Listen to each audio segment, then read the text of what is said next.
I wanted to do a video. I want to talk about the events in Turkey stroke Syria today. So, this is what we're all being told. We're all being told that Russia violated Turkish airspace. I'm watching on the BBC, I'm watching on every mainstream media.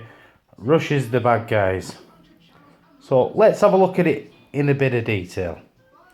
So, Turkey, by their own admission, admit that Russia entered its airspace for 17 seconds. 17 seconds. Bear in mind, Turkey entered Greek and Cypriot airspace 1,043 times last month. So, but put that aside a second. So, in 17 seconds, Turkey are saying that they've issued 10 warnings. Now, I can see it counting on my clock here now.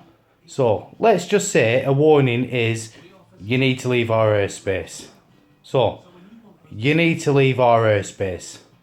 That's 2 seconds. So, 10 times would be 20 seconds if you went like this. You need to leave our airspace, you need to leave our airspace, you need to leave our airspace, you need to leave our airspace. Which I don't think is real. I don't think that scenario in anyone's head is real. So anyway, they've then, within 17 seconds, tracked, locked on, targeted and blew up a Russian jet, which fell down in Syria. 5 kilometres in Syria, in fact. Now, Russia dispute this. Russia is saying that they were never in Turkish airspace. They were a kilometre inside of it. Turkey have released an infograph that shows that they were in it, according to this infograph, which doesn't look very technical. I think I'm not computer minded, but I think I could probably do something like that within 10 minutes on computer. So to me, that is an act of war. That is Turkey just out and out blowing a Russian jet out of the sky because Russia's bombing ISIS and so-called moderates.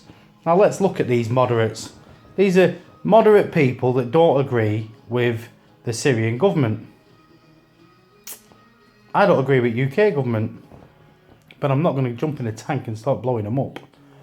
I'm not going to get a gun and start randomly killing people that support them, because I'm not. That's just stupid. So on that thought, what we should do, or what the world should do, is the Labour Party, for example. They oppose our Conservative government. So should US give the Labour Party guns, bombs, tanks and everything else that goes with it so we can change our government? How stupid is that? So to me, these Free Syrian Army, these rebels who are killing their own people that support Assad, let's say they won.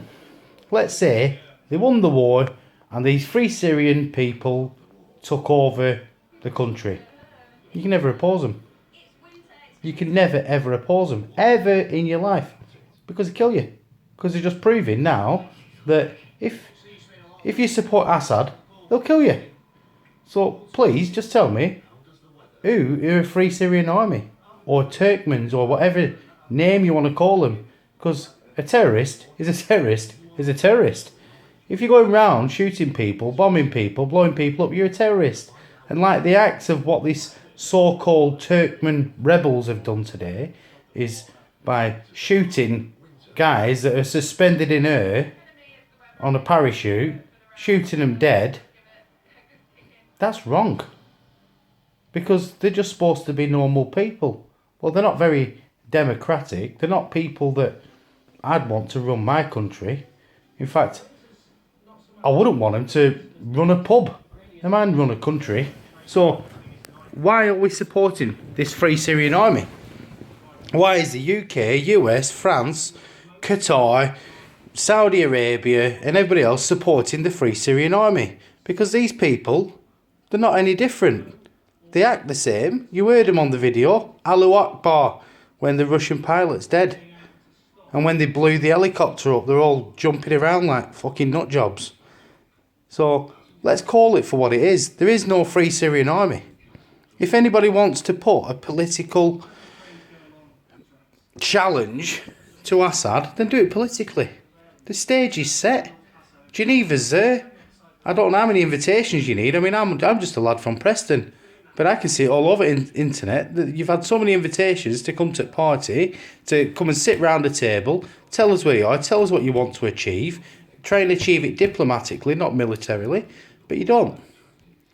That's because it's bullshit. It's as simple as that. It's a bullshit regime change. It's absolutely false completely. I mean, I've been studying this now for the last 3-4 months, and it doesn't take a rocket science. When you search about and look at the evidence and look at the facts, it's not rocket science. That it's a stage. This is a coup to get Assad out, because it was only 6 years ago he was getting an award. He was getting an award, and he stopped with our Queen here in England in the palace, getting an award for progression to democracy. He was hailed a hero for the Middle East. So what's happened? What's happened to that? Because he didn't use the sarin gas, because there's enough evidence on the internet to prove he didn't. And Carla Del Ponte, the first UN woman at the scene, even says, actually, no, it was the rebels. But we disregard all that. Why? Anyway, I'm going off track a little bit. The fact is that Turkey have just committed an act of war. My gut feeling, because I'm not sat there in front of a radar system, my gut feeling is that Russia didn't enter Turkish airspace at all. I think it was a premeditated. I think it was planned. I think it's to try and escalate things even further. I'm hearing on news that apparently ISIS have got hold of nuclear weapons and there's an imminent nuclear strike, which is probably going to be the biggest false flag in the history of mankind. But I feel that's coming, and I feel that people need to wake up. Us as public, because these Zionists, these elitists, they're absolutely nothing. They can't wipe their arse themselves. They can't do nothing without us. So if we just say, fuck you, we're not doing what you say, we're not listening to your shite, so what? What are they going to do? What can they do? If as a human race we decide to do that, they can't do nothing. They've never put petrol in their own car. They haven't done nothing, absolutely nothing for themselves. So forget about, oh, we hate Muslims, we hate this, we hate blacks, we hate whites, we hate fucking yellows. That's a load of bollocks. That's all made up, mainstream media shit to segregate us all. Let's stand together. Let's tell them all, go fuck yourself. We are not doing nothing for you. They can't even boil an egg. They're fucking starved to death. They can have a cupboard full of food and starve to death. They fucking don't do nothing for themselves. Well, let them do something for themselves. Because a world without us is impossible. A world without them is fantastic. So, peace out. Let's everybody stick together. Stop saying we want to kill this, that and everything else. Let's just stop it, stand together, and let's end all this.